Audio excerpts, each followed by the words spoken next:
Hey folks, I'm back with round 8 from the 2023 US Open. In this game, I was paired against National Master Michael Takahashi and playing black.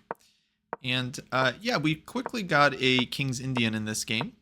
He went for the classical variation. And I decided to play this move h6, which these days is pretty trendy. I thought it'd be a good try.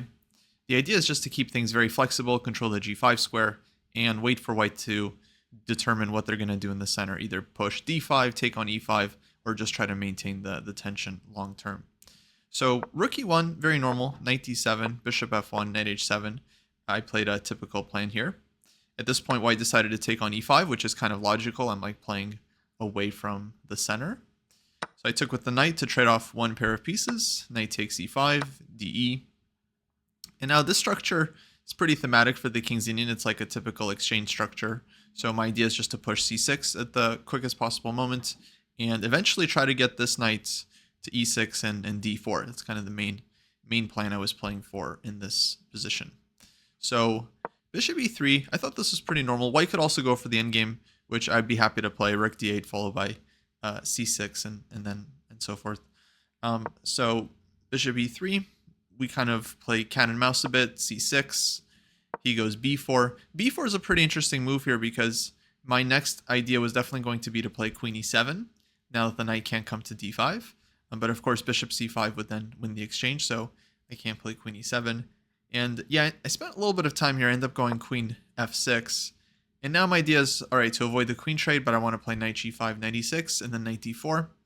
But I think this ends up being actually a little bit dubious. I probably should have just played this one anyway.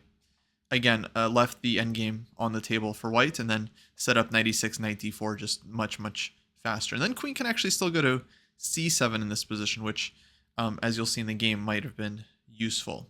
So queen f6, white goes b5, knight g5, and now queen a4. And this is actually kind of annoying because white wants to take on c6, and this pawn is going to be a target. And I end up kind of relying on this idea with bishop to d7. And now my point is that it looks a little flimsy, like white goes rook d1, I go rook d8, just defending the bishop. But my idea is that white can't really take on c6 because I'll recapture with the bishop. Of course, white can still take, and that's perfectly fine. But now it's kind of like less optimal for them to do so because the bishop gets active and white is left with some isolated pawns. And I still want to go knight e6, knight to d4 here. And if the knight is able to land on d4, then black can start to kind of take over the position. So at this point, white played rook to d2.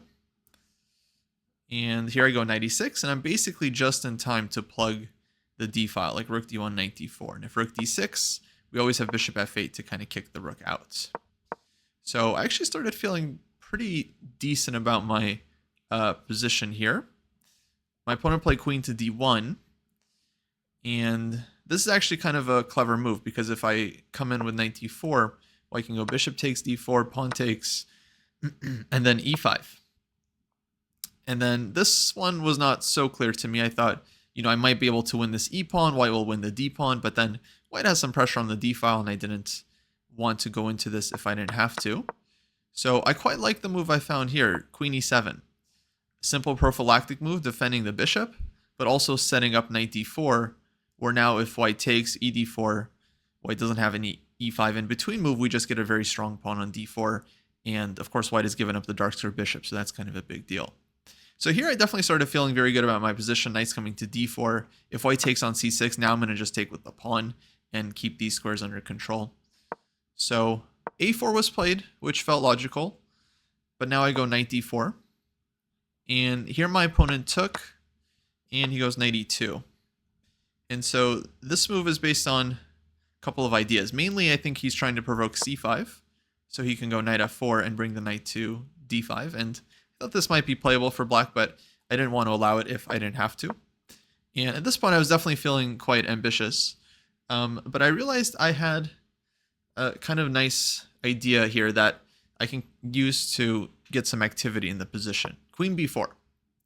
And now the point is that it's very hard for white to take on d4. Like if knight takes d4, for example, I realize like bishop b6 is interesting, just using the pin on the d file, but actually bishop g4 probably just wins. because if white takes with the queen, then we're winning the exchange with queen takes d2, and everything else just kind of loses material for white. Like bishop e2 we can take here, and white is losing. Let's say rook takes, we take on d4, take again, and then there's a back rank issue. So that would be one line. Another nice line I saw during the game was if f3, I can just take on d4 with the bishop, rook takes, queen c5, and then we're winning a lot of material here with this one, already up the exchange. So that looked really good, and if white can't take on d4 and we're not forced to play c5, then it's really tough, because like where does this knight gonna land? I'm also threatening to hit the c4 pawn, so I definitely started feeling good about my position here. My opponent played knight f4, which I thought was probably the best try. And yeah, now I felt like white wants to go like e5 and maybe e6. So I decided to go rook e8. The d4 pawn now totally secure. And if knight d3, then I can take on c4. I also considered like lines with g5, but just felt too risky after knight h5, and I didn't want to allow it. So now e5 is played. And yeah, of course, I can't take the pawn right away because of knight d3. It was kind of an annoying response. But I realized bishop f5 here, and I'm still keeping all the tension in the position. So if rook takes d4, for example, now bishop takes e5, and these pieces are both hanging. The d3 square is covered.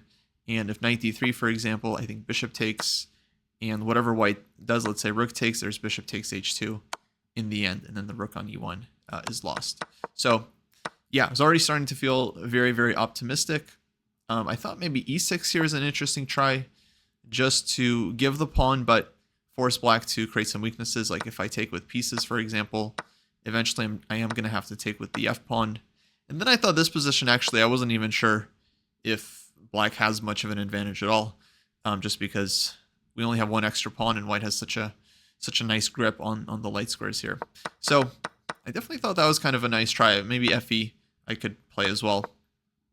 But my opponent hit me with bishop d3. And yeah, my first thought here was to just take this one, because after bishop takes d3, if white, actually, however white takes, I'm going to just take on c4 next. So like knight takes d3, queen takes c4. And I think black is like a pretty healthy pawn up. So this already looked good to me, but then I thought about, well, what about bishop takes e5 first? Because I realized if I take this one, white takes on f5, bishop takes f4, hitting the rook on d2, rook on e1 also gets hit, and the bishop on f5 would still be hanging. So I thought that bishop takes e5 was just like much, much stronger. Rook takes e5 also looked interesting, but yeah, I ended up playing this one because to me it actually just looked like I'm basically ending the game. Maybe white can go like knight e2 or something, but then we're taking and on d3, and then again we can take on c4. But yeah, my main idea was takes here, and it looked like black is winning material. But yeah, I should have been a lot more careful, because after bishop takes e5, I get hit with rook de2. And yeah, classic like cold shower moment where I jumped up, suddenly I realized like, wait, like my rook on e8 somehow is hanging. It hasn't been hanging for very long. I just recently played bishop f5, but all of a sudden this rook is hanging, my bishop is pinned. And if I take on d3, white gets knight takes d3, hitting the queen, hitting the bishop, and I'm actually like losing a piece here. So I was like bewildered, like what did I just do? I realized I blundered. Yeah, I'm like losing material now possibly. If takes on f4, then white takes twice on e8, and then we'll take on f5.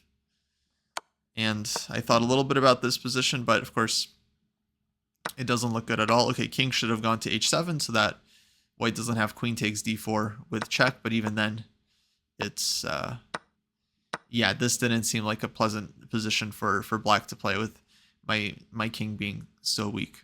Probably just g3 or something, and white is completely winning. So yeah, all of a sudden I had to scramble here to figure something out. I ended up playing queen d6, which is kind of the only move I could find not to lose material, just defending the bishop. But now white takes on f5, gf, and I'm up a pawn, but at a huge cost because my king side is super weak. So during the game, I definitely didn't feel like I was better anymore. In fact, I felt like it could easily be worse. Yeah, so g3 gets played. I thought this is a logical move.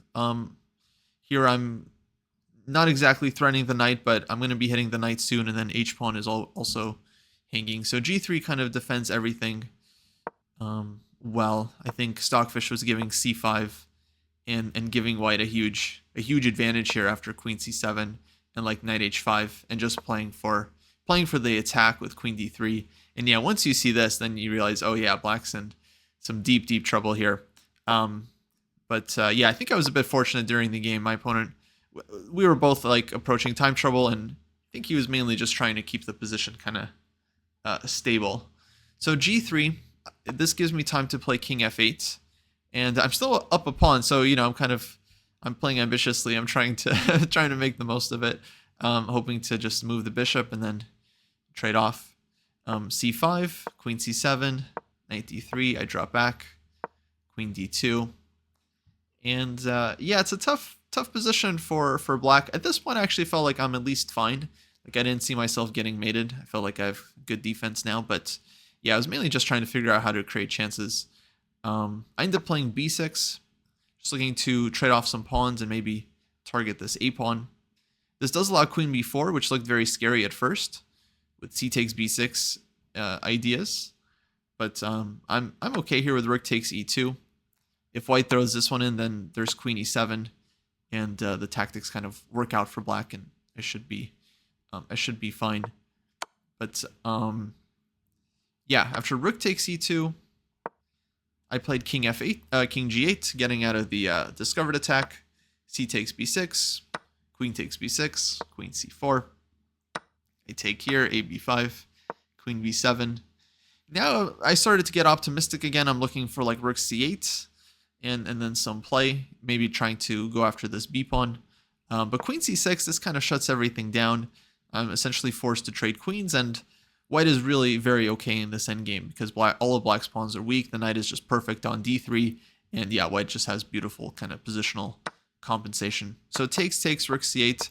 I tried a little bit here, like bringing the king, but rook a2, and now kind of forced to give this pawn up. If I play rook c7 here, I figured white goes rook a5, for example, let's say king d6, and yeah, I would love to play like rook takes f5, king takes c6. That would be a great position like with the outside a pawn, but I think white just plays knight b4 here, and yeah, I really couldn't make this work. Looking at it now, I'm thinking like, oh, maybe there's d3, but no, even d3, rook d5, check. So yeah, this felt like I'm just too much in a bind, and there's no way I can really push this. So I decided to take on c6, and yeah, I tried a little bit, but this position is super tough, I felt, to create any chances whatsoever. White could trade rooks if they wanted to and hold that in game as well. The knight on d3 is just such a sturdy defender that, yeah, it was really hard to even imagine how white could blunder in this position and mess it up. So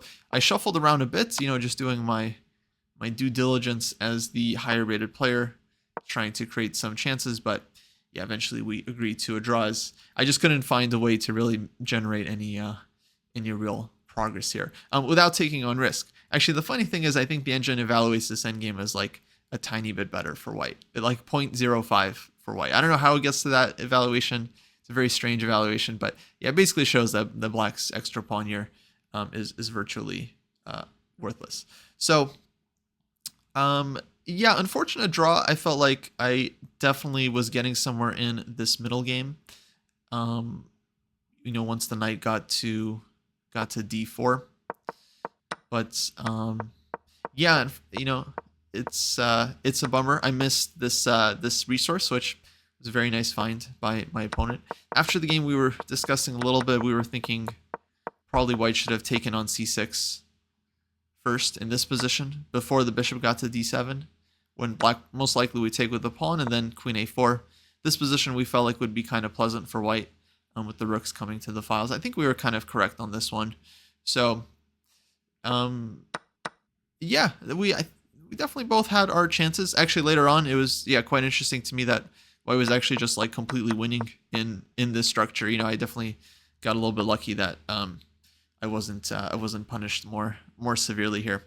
But yeah, that's gonna do it. So after this round, I would be on 6 points out of 8, and then would end up playing the final round, which we'll cover in the next video. So until then, take care, everybody.